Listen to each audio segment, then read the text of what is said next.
anything out. But we probably ought to object to unsightliness of this seating area because it's not exactly an attractive thing. Yeah. So we just need to know For raise 8.1. the material objection for 8.1.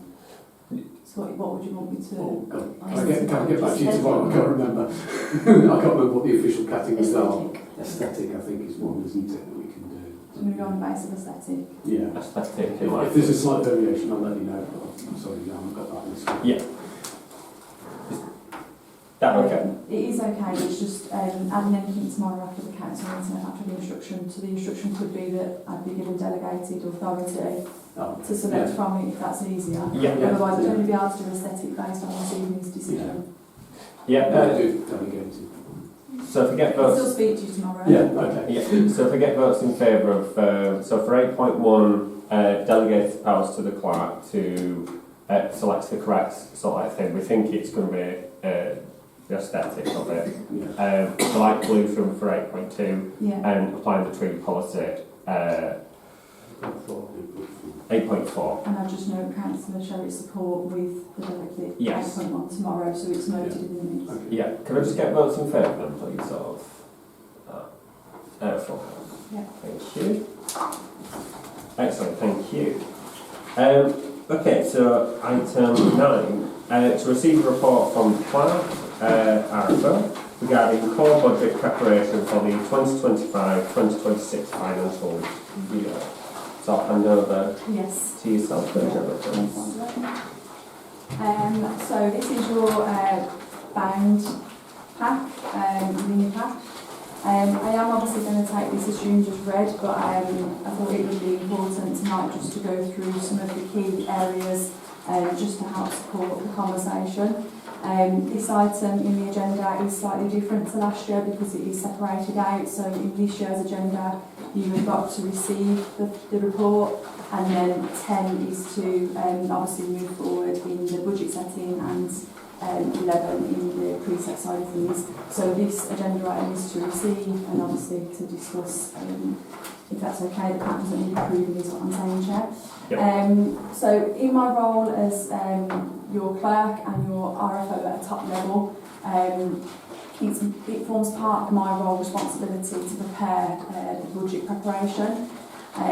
For those of you that were with the council last year who have been with the council previous years, that took a slightly different form this year. With any employee that's in role, you would hope that they would grow the role and grow the process, and that's what I've tried to do this year.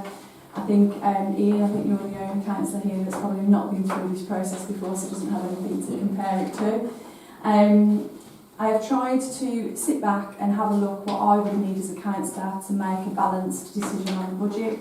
I'm happy, obviously, as we move forward into the coming year to grow it even further in terms of the process. However, just for an all-round approach, this pack has been developed based on using knowledge that's within your Good Councillor's Guide, your Finance and Transparency in the Good Councillor's Guide, your Joint Panel of Accountability, the Practitioner's Guide, our standing orders and our financial regulations. So I've been through every single one of these documents which has formed this, so that I know that as councillors you have been given by your clerk, RFO, all of the information that is specified in those packs to be able to make a decision. Whether that decision be for or against, you have been given the information to make a decision this evening. So just going through the pack, like I said, I'm not going to read it word for word because you've had this information. Some of you have had the draft pack for over a week.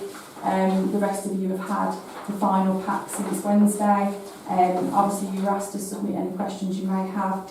So I'm just really going to go through and just highlight some of the key areas, like I say, just to help support the conversation this evening. So on page 2 of your report, I've started it with a document objective. Now, from the background that I've come from, it's always been important that in a document you know the purpose of the document and what it's trying to achieve. This is effectively, if you look at it as an MI report, so a management information report, that allows for top level decision making effectively by a board or something like that. So that's the mindset that I've created this in. If you flick through then pages 2, 3 and through to 4 and 5, One of the questions I'm asked as clerk quite often, whether it be a general question or whether it be by councillors, is sort of what is the precept. So people that are not familiar with the parish council setup, they tend to ask me what a precept is, and they ask me sort of the questions that are here, not necessarily directly asked for me, but sometimes through social media, is what do we get for our precept. So I thought it would be really helpful to go through and have a look at the current budget 24-25 and be able to show how the precept fits into the overall budget, the expenditure, and then also how the budget has then formed the decision making for the spending for the previous year. And what I've done for ease is to sort of break that down a little bit, because eventually I'd like to put all this information on our website so our residents can see it. So I've broken it down and made it as simple as possible, so that even anybody that's not familiar with the parish council would be able to hit the page on the website and be able to really easily see what information that is being displayed there without having to know all of our terminology. So as you can see on page 5, it's broken down into 4 main areas, and that's the basis that I've gone through the reporting. So I've looked at what we have to do to stay compliant, what we have to do to keep the lights on our community amenities, what we do to give back to the community, and that can be in the form of events or newsletters, information, coffee mornings, things like that. And then ultimately what your staff resource cost is to make that all happen. So that comes out at this current budget year 24-25 as £76.13 annually, which is approximately £6.34 for 2 decimal places. So for £6.34 a month, you get what we know as Ackworth Parish Council, including staff. So that's just breaking that down, and you can see where the budget was set last year, just to give you an idea, especially, like I said, for those that are new to the budget process. If you go through pages 6, 7 and 8, this is the section where I've given you information on your year-end projection. So year-end projection is basically me looking at the current budget and me looking at where we're going to be come the end of March. Now this year it was quite an easy process for me to do that, because the budget is tracking within 1%. So ultimately your forecasted figures as an overall view are what we budgeted for. Now yes, there are some ups and downs within that budget, but the information has gone through the F&GP committee and the overs have been reported, and I've included in the appendixes your current budget report from Realtus. So that is the raw data that's been pulled from the financial software that you have for your review. A budget obviously is an estimate, and it allows council to track spending. So to say that obviously we're within 1%, we did do a good job at budgeting last year. Last year's setup in terms of how we set the budget was slightly different, because you did have an inexperienced clerk, and we were working with a budget from 23-24 that was set by a locum clerk. So we did have a bit of a tough time with it last year, not yesterday. And that's what's allowed me to build on the information provided last year, and hopefully, as you'll agree, improve it for what you've been given this year with the reports. So that shows you, obviously, if we're tracking within 1%, it shows you what the variance is currently looking at. I have given you some information there on pending unplanned expenditure, so that you've got that. And obviously gone through that grid there is basically the Realtus report, so that you've got that there. As part of any budget setting, hand in hand runs the earmarked reserves. Now, I've not asked you through the agenda to set the earmarked reserves. It's really important to keep that in mind. But in terms of good budget setting and setting a precept, it's important that you've got an overview of where that is. So to do that, we looked at the 24-25 earmarked reserves.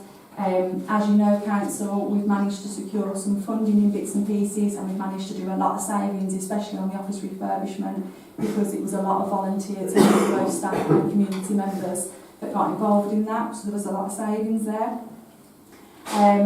There is obviously some areas of our earmarked reserves that are locked in, such as SIL money, such as donations that have been given, so obviously they are locked in general earmarked reserves. So the ones below the line, as I've tried to clearly state, those would be the ones where we're either still got to spend on it, or you could potentially do something with it in the 25-26 budget. So hopefully that made sense, but I do need to stress that anything to do with year-end and earmarking it is an estimate at this stage, really, at this point.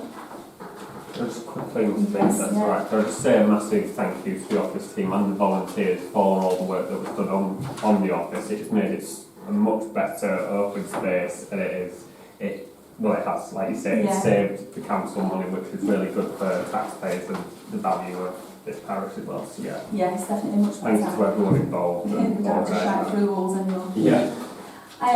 So going on to page 9 then, you will see these pages. This is completely new to the council, so in my time especially, and what I'm aware of and what I've been told, is that we've never really looked outwards to our surrounding areas.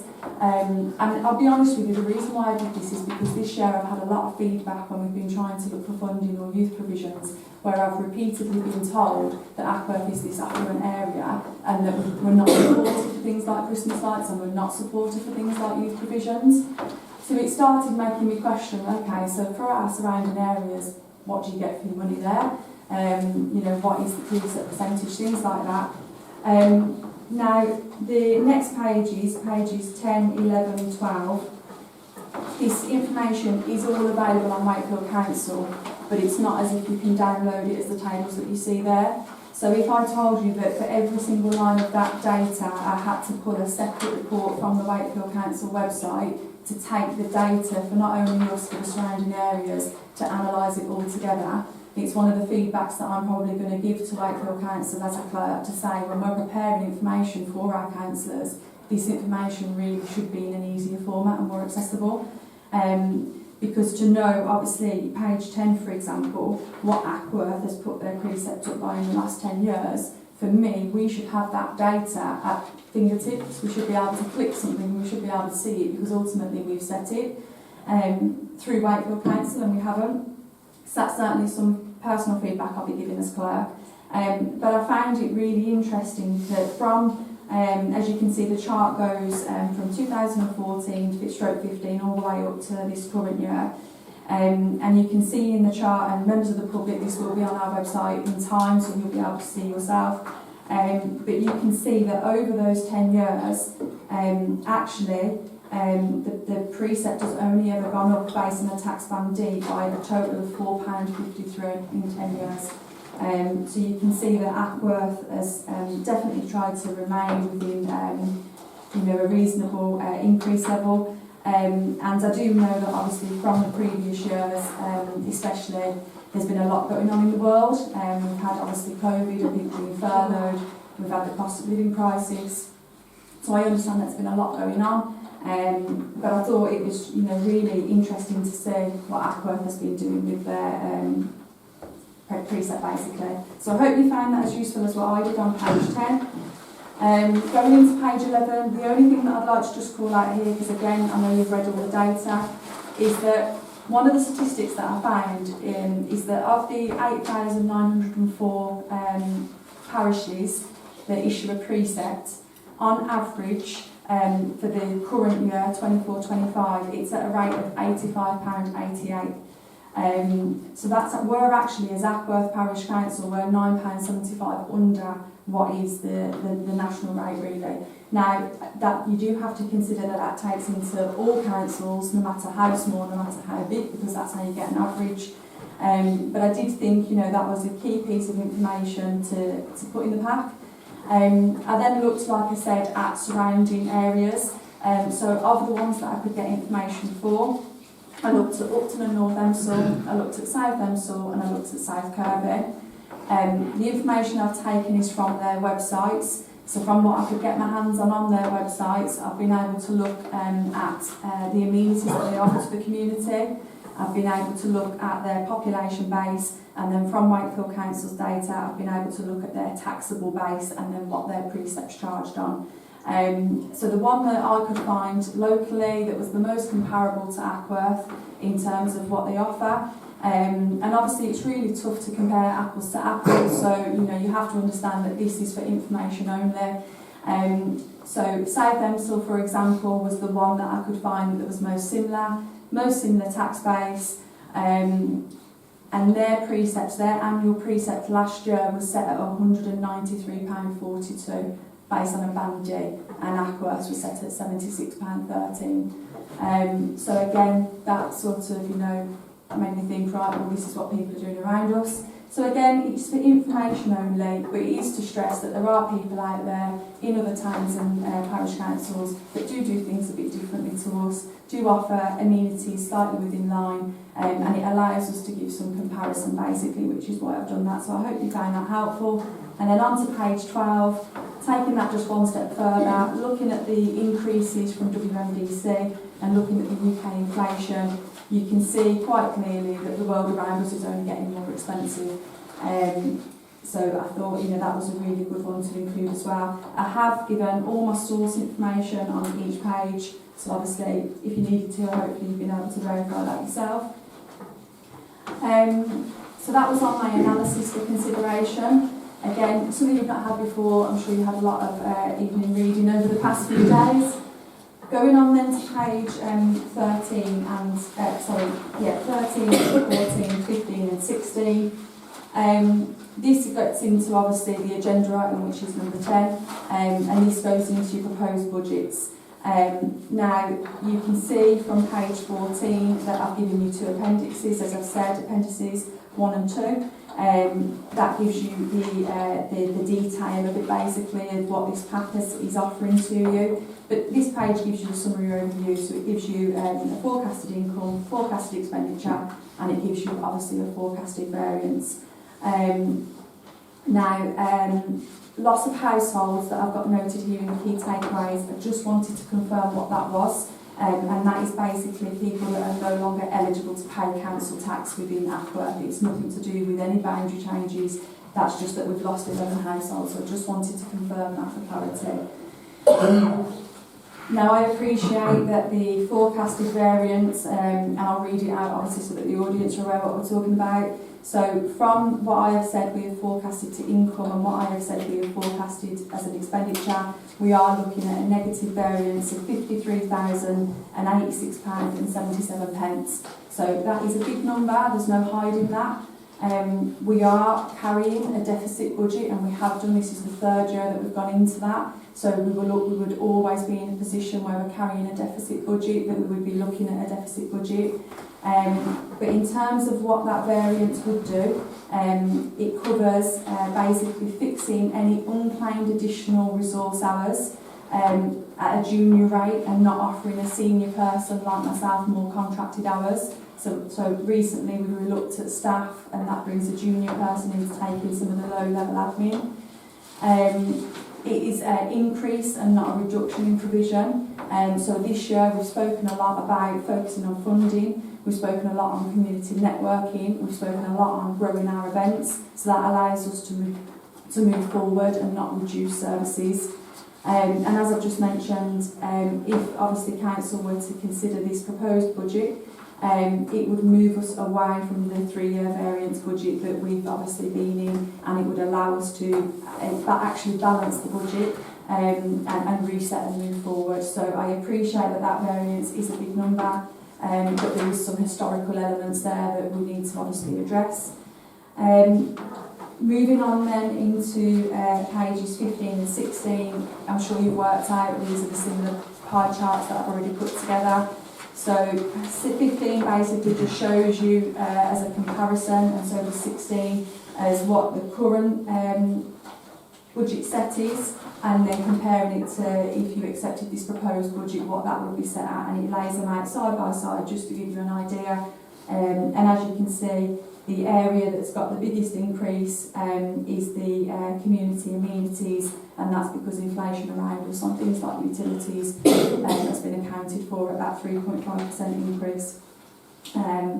So yeah, we have obviously managed to set some contracts in place, they were the compliance side of things, that's where you can see a slight difference in that one.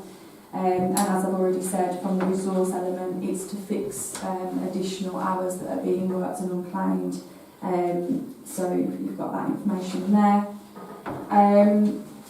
Lastly then, going into the final pages of this report, I did say at the beginning it was a 21-page report, we're on page 17 for the audience members, so we're not far off now. So these two pages, 17 and 18, As I've already said, I'm not asking through the agenda for earmarking to be set this evening. We have a lot of things that have currently been earmarked that we're still looking to spend in this current financial year. Things such as the cemetery repair work and maintenance that needs doing. Things such as the steps at Carbridge, we will be looking to do them in this financial year from what's already been earmarked in the current budget. But as council, you can't set a precept without knowing roughly where you would be with general reserves. So what you have been given is a top level overview, as I said at the beginning, in a management information style, which basically shows you what we'd have to keep locked in, new things that have come through the councils over the committee period through the budget setting. One thing that I do just need to call out so it's very clear is, again, I've used the grey line in this grid that you can see in front of you, and above it is what's locked in and below is what council could change. The Ackworth Parish one that we set as this current year at 10,000, I have rolled that to 25-26 because obviously we've still we're no further at the moment to getting Ackworth Quarries. So the reason why the bottom figure is basically lower than that is because Ackworth Quarries, that 10,000, isn't included in that. So that's already accounted for and taken out before the estimate on page 18. So that's one thing just to call out. But as you can see, we've got a lot of things that have come through council that council still want to do. Some of them not yet costed. And what I've tried to do is give you some information on that and give you some ideas to basically show you that once all in all is taken into account, there isn't as much general reserves as they once were because we have used them. And obviously if we are proposing a higher budget, running costs are more expensive, so you have to take into consideration that 6 months running costs last year versus 6 months running costs this year are going to vary, they're going to be different. Sean, I'd just like to call out